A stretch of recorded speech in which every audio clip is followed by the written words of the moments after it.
I'm quite glad to present our results.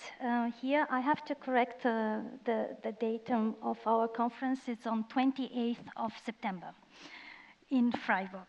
It's a very nice city in the Black Forest Mountains, so you will have a lot of fun. And if Germany is not enough, you can visit France because it's only half an hour away. So 1 hour you are in Strasbourg, and then in 50 minutes you are in Basel in Switzerland, and then in 2 hours in Zurich. So you have everything there. And today I'm very delighted to present our research results, or part of it, because it's an ongoing process. So my name is Alina Boutiuc-Kaiser, and together with Dr. Bernd Remmerle, we represent the University of Education in Freiburg. So, I have a lot of research data. I will try to be as short as possible. I'm taking a look at the watch here, is 40 minutes, okay. I hope I will manage. So, I will do a little bit of recap before going into the data, what we prepared for today, so that you know what it is about actually in this project. We have 4 stages of the project. As you can see, we started with a template to analyze the current entrepreneurship education provision, and then we tested. It's what we are doing basically out here. And then we formulate some general European recommendation and then disseminate. So this is what we've promised, and of course, this is our start. So this is the template. These are basically the topics we addressed. We took a look at organization as best practices, what is going on in the field actually, how is success monitored, for instance, how is the specific target group addressed, and so on, the learning media, pedagogical methods, and so on. And then suddenly we've noticed, oh, that's a lot of things going on in this field, actually. And we detected actually 3 main dimensions. We've noticed actually that when we create an entrepreneurship education models, these 3 dimensions are quite very important. The very first one is the multi-level governance. This means that you have to take a look at the types of regime, for instance, types of fundraising, funding, labor market, and social policies. Then again, you take a look at social, cultural, political dimension, and here it's, for instance, the access to labor market, the types of entrepreneurship, the cultural dimension, the policies going on, how the interrelation between individual, structural, and institutional levels is working. And then, of course, because you cannot just create something without having the individual factors. And here it's quite important to have an entrepreneurial mindset. So this means that it's not only about own aspiration and life path, but also it's about skills, it's about networks, it's about the types of capitals you have and how you use it. So we moved from here further away, and we detected even more data and more important dimension. And then you see here a spider web with the countries involved in the project. And the very first one is Norway. We took a look at the labor market inclusion, for instance, the entrepreneurship education approaches with their traditional versus target-specific pedagogical approaches, curricular anchoring, social security, and so on. So it's quite a very interesting image, as you can see.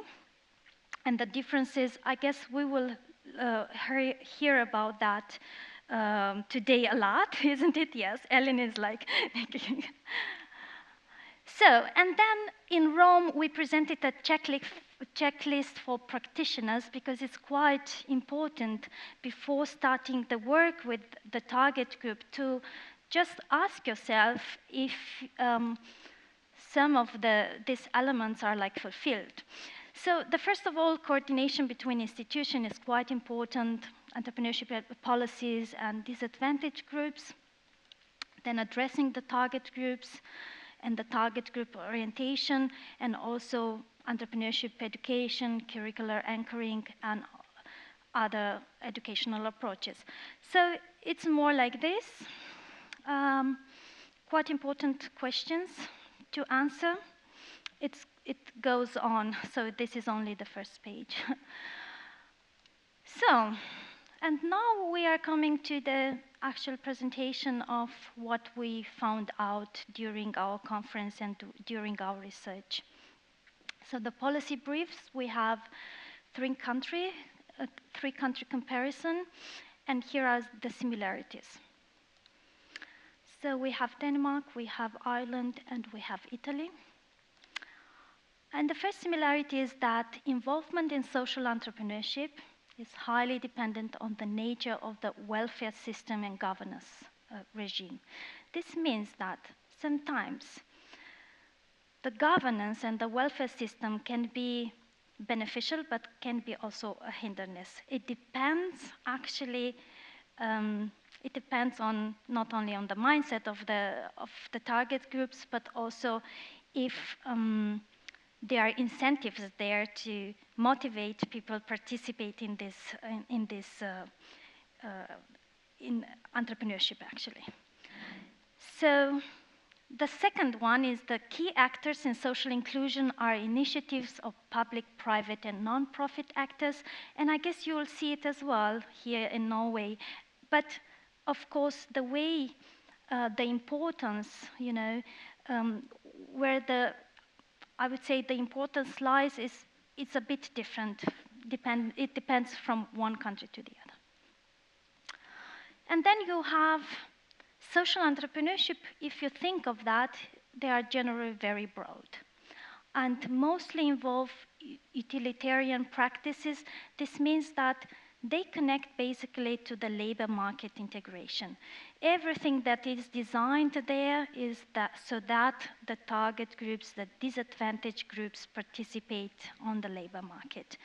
Of course, we have here slight differences, because if we take a look at Denmark, and I guess the Norway you could see in the spider web a little bit, you have also a holistic approach.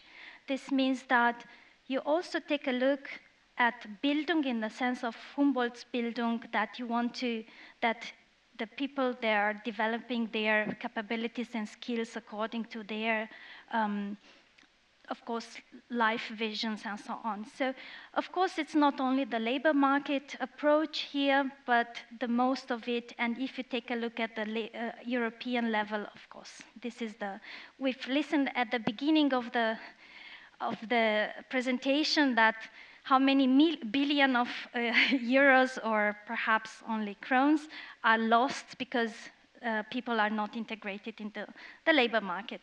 This is a different discourse. So, another one is social inclusion through social entrepreneurship. It depends greatly on local capacity for action and mobilization. What does it mean, this? This means that if I can create the best policies in the world. If the labor market and actually the reality, the local reality is not prone to absorb this or to implement this, doesn't help at all. So it will die out in a couple of months. So the last one, support for social inclusion remains fragmented and lacks of comprehensive and long-term policy framework. This is only Italy and Ireland, but also, of course, in Denmark as well, but not as pronounced as in the other two countries. This means that, of course, this is the case of Germany as well.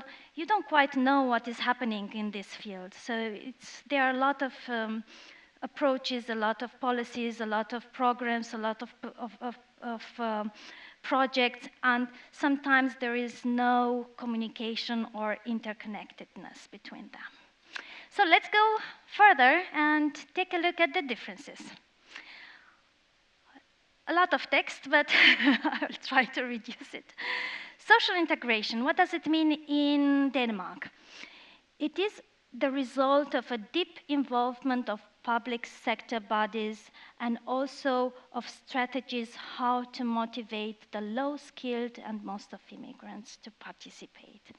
This is the first difference we could notice during the conference. Then the second one, entrepreneurship in youth and adult education is key to further motivation to learn more basic skills. This is basically once you are like attending this adult education or courses, then you get, in a way, you get more motivated or enhanced motivation to learn Danish, for instance, mathematics, and other important basic skills. So the third one is that entrepreneurship and innovation, they are considered or seen as icebreaker in creating a new independent life. And this is quite important because there has to be a way how to not depend anymore on the welfare system and start to just create the life you can imagine or you have the vision for. So these are the differences in Denmark. Let's see in Ireland. Although social entrepreneurship is a new term in Ireland, there is a long tradition of non-state intervention in community and social life. And you can see already the difference between the deep involvement of public sector bodies in Denmark and, of course, in Norway. And then you see it, the non-involvement or quite few involvement of the state in Ireland. This means that many social enterprises come from the community and voluntary sector, and they address social challenges, of course. There is a broad activities of social enterprises in Ireland. Thus, there are various forms of social enterprises, and this is quite interesting because they provide labor market inclusion services, but also they fill in the gaps in goods and services that the state is not offering or providing them. Especially in disadvantaged communities, for instance, the public goods are like created there and also they are provided there. So, Italy. Let's see how the situation is in Italy. And in Italy, we talked a lot about social innovation. This trend started in the 60s, 70s, because as you can see, Italy has a problem with a very heavy administration, lack of funds, and so on. So the gap between North and the South is quite huge. And in a way, a lot of neighborhoods, they had to find a way how to be innovative, to use their resources in a very innovative and creative way. So social innovation, it focuses more than 50% actually on sharing economy, social assistance, and social inclusion. These are really quite important topics in Italy. And in general, non-profit organization, I guess you've noticed a lot of cooperatives in Italy, association, and so on. These are part of the non-profit organization, local public administration, and private foundation. These are the key actors in social innovation. So, the policy strategy actually and tools, they are supporting social and economic development. In a way, the social and economic development, they are interwoven, interrelated. You cannot have one without the other. And here is quite important to mention that the banking sector is quite heavily involved in the social innovation and social entrepreneurship. And social innovation, what does it mean? Participation, aggregation, and social integration. And here is quite nice because we've seen it in Italy that residents of neighborhoods, they are brought together according to a logic of solidarity, and also a lot of urban renewal projects are funded. So I will be very fast. So, recommendation. What have we found until now? Requirements of policy initiatives that support partnerships between educational institutions, like adult education, for instance, local authorities and private actors. There is a need to continue that. It is also a need to promote for the pedagogical and didactical practices based on entrepreneurial mindset, and here with a special focus on inclusion, direct inclusion of the students in this process. Then you also need to develop principles for entrepreneurship and innovation in all AVO subjects. Annex 50, this is a typical Danish curricula. And then establishing a standalone course on entrepreneurship and innovation, for instance. These are the part of the recommendation. There are a lot more. So, for Ireland, you have to connect in entrepreneurship education with the transformation of Irish society as a valued element, and I think this transformation of society happens all over. So in a way, you have to coordinate this. And the socially progressive model of entrepreneurship, and here I have to say it, that does not only concentrate on labor market inclusion, but also on other values, should be a positive element in redefining the issues and challenges at hand.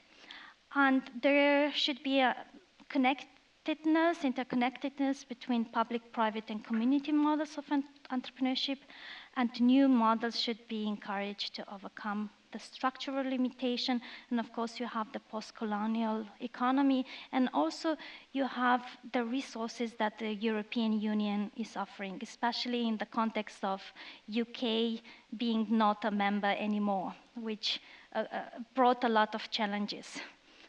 So, the last 2 recommendation. Social innovation is fragile in Italy.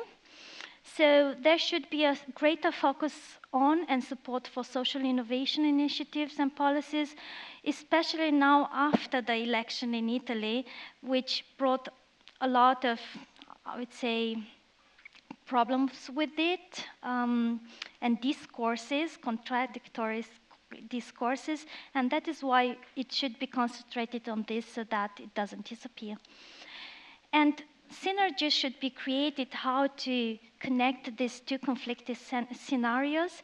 That means, on the one hand, you have the expansion of profitability and financial sector of the market, and the other one, you have social innovation as experimentation of inclusion and aggregation strategies.